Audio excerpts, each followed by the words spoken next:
Assalamualaikum warahmatullahi wabarakatuh. Alhamdulillahilladzi khalaqal mauta wal hayata liyabluwakum ayyukum ahsanu amala. Wassalatu wassalamu ala sayyidina wa maulana wa habibina wa syafi'ina Muhammad sallallahu alaihi wasallam wa ala alihi wa ashabihi wa tabi'it tabi'ina lahum bi ihsanin ila yaumiddin. Warhamna ma'hum birahmatika ya arhamar rahimin. Hadirin yang berbahagia, syukur alhamdulillah. Kita mulakan dengan syukur kepada Allah Subhanahu wa taala. Bila kita membuka mata, istri kita masih ada, suami kita masih ada, anak-anak kita masih ada, bapak mak kita masih ada, mertua kita masih ada, orang-orang yang kita cintai masih ada di sekeliling kita. Barangkali di sana ada orang yang rindu kepada suaminya, tapi tidak dapat bertemu saat dan sekarang ini. Ada yang rindu dengan istrinya, tapi juga tidak dapat bertemu. Istrinya tak boleh datang dan tidak boleh bertemu dengannya pada waktu sekarang ini, jauh yang tak boleh pulang. Atau barangkali ada yang rindu kepada anak-anaknya, yang memang mereka merantau, belajar, yang tak boleh pulang, yang sudah berbulan bahkan bertahun. Ada yang rindu kepada cucunya, ada yang rindu pada orang tuanya, ada yang rindu kepada temannya. Begitulah kehidupan dalam dunia ini. Namun kita rindu kepada keluarga yang saya sebutkan tadi selagi mereka masih hidup. Alhamdulillah sekarang ini ada media sosial, ada yang telah dibuat oleh manusia, alat yang kita boleh bertemu dengan mereka, dengan wajah mereka, dengan perkataan mereka yang boleh melepas rindu. Dan insya Allah masih boleh bertemu pada waktu-waktu yang lain. Tapi ada suatu perpisahan yang tidak akan mungkin bertemu di dunia ini, hanya nanti bertemu di akhirat nanti. Hari ini saya ingin mengingatkan kepada diri saya, kepada semua di antara kita, ada sesuatu yang pasti terjadi. Ada sesuatu yang kita tak akan boleh lari daripadanya. Laki, perempuan, tua, muda, sakit, kaya, miskin, siapapun orang itu, sedang bahagia, sedang susah, baru berkahwin, baru bertunang, baru punya anak, bahkan ketika baru beribadah, baru bermaksiat, melakukan apapun, tetap juga akan sampai kepadanya, yaitu kematian. Satu perkataan yang tidak disukai bagi kita yang hidup, tapi mau atau tidak mau pasti kita akan mengalaminya. Kematian itu karena ajal telah sampai. Allah berfirman, kullu nafsin dha'iqatul maut, di dalam surah Ali Imran ayat 185.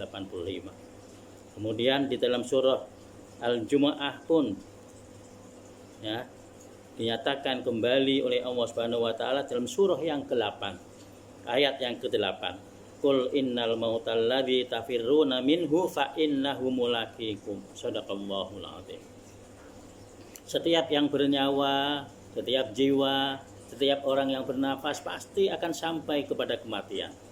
Katakanlah hai Muhammad, dalam surah Al-Jumu'ah, katakanlah hai Muhammad, kematian yang engkau lari daripadanya itu pasti akan sampai juga. Mati bukan karena tua, mati bukan karena sakit, mati bukan karena apa-apa, tapi mati karena ajal telah sampai. Andai kata kematian itu boleh dihalang oleh kekayaan, maka orang-orang yang kaya-kaya itu tidak akan mati. Kasihan yang miskinlah yang banyak yang mati, yang kaya tak mati-mati. Andai kata kematian itu boleh dihalang dengan pangkat dan kedudukan, maka presiden-presiden, raja-raja, perdana menteri, sultan-sultan tidak akan wafat mereka itu. Kesian rakyat kecil yang tak punya pangkat dan kedudukan. Bahkan andai kata kematian itu boleh dihalang dengan cinta dan kasih sayang, Muhammad ibnu Abdillah Rasulullah Shallallahu Alaihi Wasallam pun tidak akan kehilangan istrinya yang tercinta, sebab Nabi mencintai Khadijah, istri yang tercinta. Tidak mungkin seorang sahabat Abu Bakar As-Siddiq akan kehilangan sahabat yang tercinta, yaitu Muhammad Rasulullah SAW. Namun akhirnya wafat juga. Dan apabila telah sampai kematian, itulah. Karena itu maksudnya pada tengah hari ini saya mengingatkan, Selagi ayah kita masih hidup, selagi emak kita masih hidup, ibu kita masih hidup, selagi suami masih hidup, anak masih hidup, berbuat baiklah mereka, hargai masa kesempatan yang ada ini, karena kita tidak tahu sampai bilakah Allah memberi peluang kita hidup ini, berkumpul dan bertemu dengan mereka. Ada yang dirahasiakan oleh Allah tentang kematian ini. Yang pertama, berapakah umur kita tak tahu. Yang kedua, di manakah kita meninggal tak tahu. Kubur barangkali kita boleh. Kalau kita orang Bintulu meninggal di Miri, di Sibu, atau meninggal di KL atau di Indonesia atau dimanapun, ada duit kita boleh minta menghantar jenazah itu ke Bintulu. Tapi tempat meninggalnya kita tetap tak tahu. Yang ketiga, sedang apakah kita ketika itu, kita pun tidak tahu juga. Sebab itu gunakan kesempatan selagi masih hidup dengan sebaik-baiknya. Sebelum saya tutup, saya ingin mengisahkan dua kisah, dua cerita, supaya menjadikan pelajaran bagi kita. Kisah ini tak ada dalam Quran, tak ada dalam hadis, tapi yang pentingnya adalah boleh dijadikan tauladan kepada kita. Ada satu keluarga, katakanlah namanya Hasan, kebetulan juga istrinya bernama Hasanah. Anaknya satu, yaitu perempuan, masih kira-kira dalam berumur 7 tahun, baru saja masuk darjah 2. Suatu ketika dia pulang, si Hasan ini petang hari, maka didapati istrinya dan juga anaknya memohon maaf kepada dia. Dia kata, "Wahai suamiku, maafkanlah saya, maafkanlah anak kamu ini." Suaminya bertanya, "Kenapa?" Kemudian istrinya tadi menceritakan, "Tadi anak kamu main. Dia tak tahu bagaimana boleh mendapatkan di atas meja ini pen. Pen, dan kemudian pen inilah yang telah digunakan, dipakai main-main, bahkan dilempar sana, dilempar ini, digunakan, akhirnya rusak pen ini. Bahkan itu tengok pen ini sudah pecah." Maka sang ayah tadi tengok pen itu, dia sedih, marah, akhirnya marahnya itu lebih daripada sedihnya, sehingga dia marah sekali. Sebab pen itu kenang-kenangan ketika dia pergi jauh, ya, diberi oleh temannya sebagai kenangan yang dia jaga. Pen itu dia pelihara, pen itu dia suka sekali dengan pen itulah, tapi ternyata rusak gara-gara anak. Karena kemarahan itulah seolah-olah dia menghukum istri dan anaknya, tak bertegur, dia tak mau tegur malam itu, marah dia. Marah sampailah kepada besok harinya. Besok harinya ketika istri nak mengantarkan anaknya ke sekolah naik motosikal, dia memberitahu kepada suaminya, "Bang, kami nak berangkat." Salam kepada bang, diulurkan tangannya tapi tidak melihat wajahnya, berpaling muka ayahnya karena masih dalam keadaan kemarahan. Akhirnya berangkatlah kerja. Kemudian ditakdirkan oleh Allah, istri dan anaknya yang menunggang motosikal itu terjadilah eksiden, dilantak oleh lori. Keduanya dalam keadaan yang parah, dihantar ke hospital. Diteleponlah dari hospital sana, tapi suaminya tidak memberi perhatian karena suaminya tidak tahu keadaan istri yang sebenarnya. Yang dia tengok handphone istrinya terus dimatikan.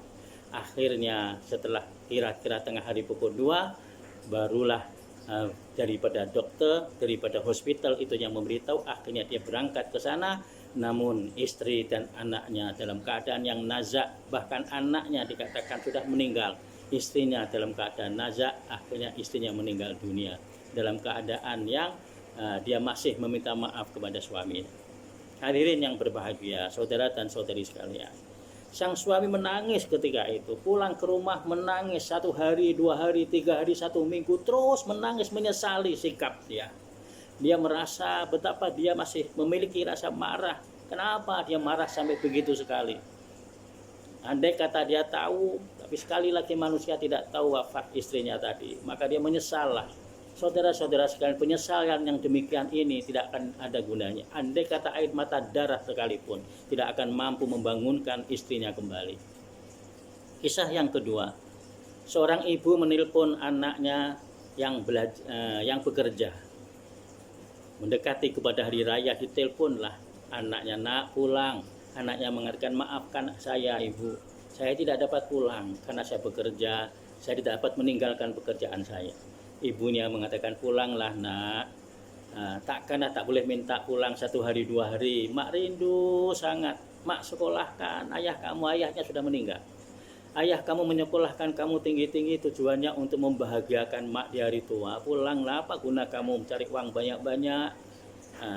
Minta tolonglah untuk pulang 1 hari 2. Terus juga anaknya tidak dapat pergi sebab itulah sibuk dengan pekerjaannya. Dia kata, nantilah mak, nanti mak. Akhirnya maknya tadi meninggal dunia.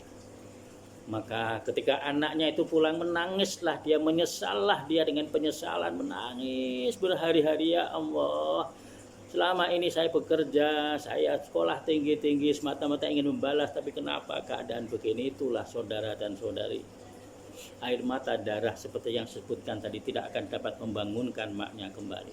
Oleh karena itu di akhir peringatan untuk diri saya, untuk keluarga kita, dan untuk kita semuanya ini, selagi ayah kita masih hidup, emak kita masih hidup, mertua kita masih hidup, adik, abang kita, istri kita, suami masih hidup, maka gunakan berbuat baik kepadanya sebelum terlambat.